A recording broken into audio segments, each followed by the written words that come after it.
آیت نمبر 21 میں اللہ پاک فرماتے ہیں سورہ الفرقان میں، اور جو لوگ ہماری ملاقات کی امید نہیں رکھتے کہتے ہیں کہ ہمارے اوپر فرشتے کیوں نہیں اتارے گئے، یا ہم اپنے رب کو اپنی آنکھوں سے دیکھ لیتے تو پھر ضرور ایمان لے آتے۔ حقیقت میں یہ لوگ اپنے دلوں میں اپنے آپ کو بہت برا سمجھنے لگے ہیں، بہت بڑا سمجھنے لگے ہیں، اور حد سے بڑھ کر بدمعاشی کر رہے ہیں۔ سمجھے نا کیا بول رہے ہیں؟ ہاں نہیں سمجھے؟ ہاں کیا سنے پھر کیا سمجھے؟ آپ سمجھے؟ دیکھو اللہ یہ بول رہے ہیں کہ جو اللہ تعالیٰ یہ بول رہے ہیں کہ جو اللہ سے ملاقات کی امید نہیں رکھتے، اور وہ لوگ کہتے ہیں اللہ سے ملنا چاہیے اب دنیا کے بعد، ویسی امید نہیں رکھتے، تو وہ لوگ بول رہے ہیں کہ ہمارے اوپر فرشتے کہیں کیوں نہیں اتارے اللہ تعالیٰ، اور اللہ تعالیٰ ہمارے کو خود نظر کہیں کیوں نہیں آئے۔ اگر اللہ تعالیٰ کو ہم دیکھ لیتے خود سے تو ایمان لاتے تھے۔ حقیقت میں اللہ بول رہے ہیں یہ لوگ اپنے دلوں میں اپنے آپ کو بہت بڑا سمجھنے لگے ہیں اور حد سے بڑھ کر بدمعاشی کر رہے ہیں۔ آیت نمبر 22 میں اللہ پاک فرماتے ہیں جس دن وہ فرشتوں کو دیکھیں گے تو اس دن مجرموں کے لیے چند آن خوشی کی بات نہ ہوگی، یعنی جب فرشتے آئیں گے موت کے، جب دیکھیں گے تو ان کے لیے چند آن یعنی کچھ سیکنڈ بھی خوشی کی بات نہیں ہوگی، بلکہ وہ انہیں دیکھ کر ڈرتے ہوئے کہیں گے کوئی روک والی آڑ ہوتی جو ہمیں ان سے بچا لیتی، یعنی کوئی ایسی جگہ ہوتی جس کے آڑ میں پیچھے جا کے چھپ جاتے جو یہ فرشتوں سے ہم آپ کو بچا لے سکتے، ہم کو وہ جگہ بچا لیتی۔ فرشتے انہیں دیکھ کر کہیں گے کہ تم پر داخلہ جنت قطعی ممنوع ہے، یعنی تمہارا کچھ جنت میں انٹری بین ہے تمہاری۔ آیت نمبر 23 میں اللہ پاک فرماتے ہیں اور پھر ہم ان اعمال کی طرف متوجہ ہوں گے جو بزعم خواہش انہوں نے زندگی میں کیے تھے، تو ہم انہیں بکھرا ہوا غبار بنا دیں گے۔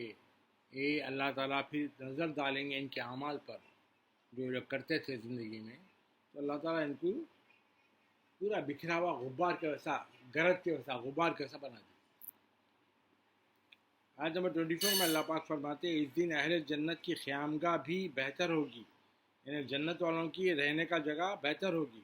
اور آرام گاہ بھی خوب تر ہوگی، ان کے آرام کرنے کی جگہ بھی بہت اچھی ہوگی، جہاں وہ حساب کتاب کی دوپہر کے بعد جا کر خیل اللہ کریں گے، اور وہ جہاں پہ جنت میں حساب کتاب کریں گے، پھر جب آرام کا ٹائم آئے گا دوپہر میں جا کے ریسٹ کریں گے جنت میں۔ آیت نمبر 25 میں اللہ پاک فرماتے ہیں اور اس دن آسمان پھٹ کر بادل کی طرح دھوئیں میں بدل جائے گا، یعنی قیامت کے دن، اور فرشتے گروپ در گروپ اتارے جائیں گے۔ آیت نمبر 26 میں اللہ پاک فرماتے ہیں اس دن سچی حکمرانی صرف خدا رحمان کی ہوگی، یعنی اس دن گورنمنٹ صرف اللہ تعالیٰ کی ہوگی، کوئی گورنمنٹ نہیں ہوگی، صرف اللہ کی، رحمان کی حکومت ہوگی۔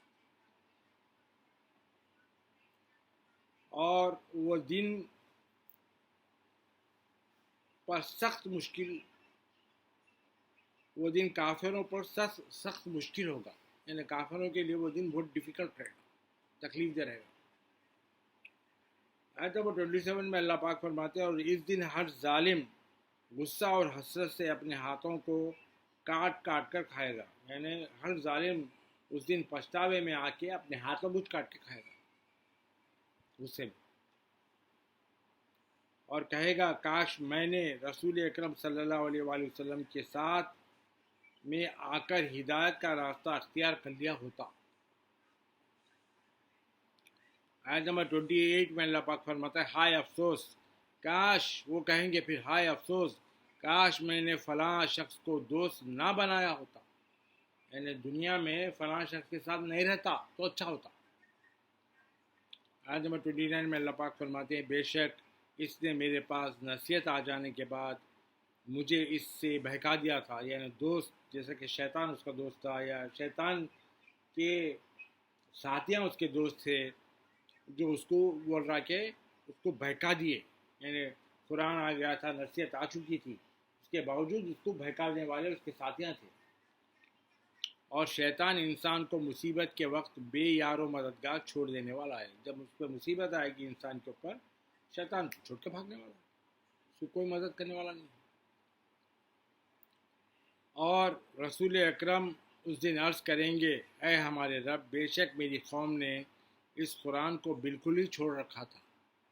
یعنی قرآن کو مسلمان جب جس طرح چھوڑ کے رکھے ہیں آج کے زمانے میں، اس دن بولیں گے رسول اللہ کہ بے شک میری قوم، میری امت جو تھی نا، یہ قرآن کو چھوڑ کے رکھی تھی، چھوڑ رکھا تھا. آیت نمبر 31 میں سورہ الفرقان میں اللہ پاک فرماتے ہیں، اور اسی طرح ہم نے ہر نبی کے لیے جرائم شعار لوگوں میں سے ان کے دشمن بنائے تھے. یعنی ہر نبی کے لیے جو کرمنل تھے وہ نبیوں کے دشمن بنائے گئے تھے،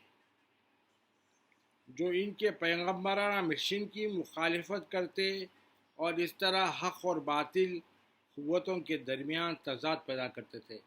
یعنی جو رسولوں کا جو مشن رہتا تھا نبوت کا، اس میں اس کے خلاف لوگ جا کے لڑتے تھے وہ مشن کے لیے، اور حق اور باطل کو دونوں کو مکس کر کے لوگ کیا کرتے ہیں، مکس کرنے کے اوپر کام کرتے تھے، دونوں کو غلط ملت کر کے اور تضاد پیدا کرتے تھے،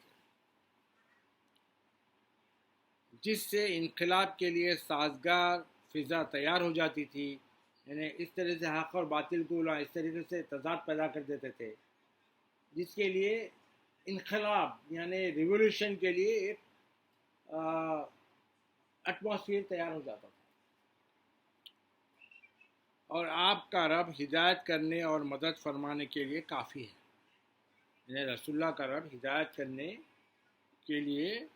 مدد کرنے کے لیے کافی ہے.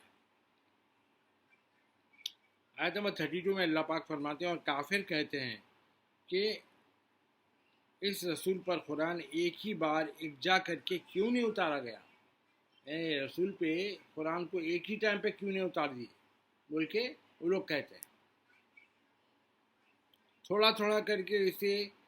تدریجاً اس لیے اتارا گیا ہے، اللہ تعالیٰ بول رہے ہیں کہ تھوڑا تھوڑا کر کے ہونا بول کے اس لیے اتارے تاکہ ہم اس سے آپ کے قلب اطہر کو قوت بخشیں. یعنی رسول اللہ کے دل کو قوت بخشنے کے لیے اللہ تعالیٰ تھوڑا تھوڑا کر کے اتارے قرآن، ہونا بول کے. اسی وجہ سے ہم نے اسے ٹھہر ٹھہر کر پڑھا ہے، ٹھہر ٹھہر کے رک رک کے پڑھے، اسی وجہ سے تاکہ آپ کو ہمارے پیغام کے ذریعے بار بار سکون قلب ملتا رہے. ٹھہر ٹھہر کے پڑھنے سے دل کا اطمینان، سکون قلب ملتا رہے رسول اللہ. آیت نمبر 33 میں اللہ پاک فرماتے ہیں، اور یہ کفار آپ کے پاس کوئی ایسی اگزامپل اور ایسا کوشچن، ایسا سوال اور ایسا آبجیکشن اعتراض کے طور پر نہیں لاتے، مگر ہم آپ کے پاس اس کے جواب میں حق اور اس سے بہتر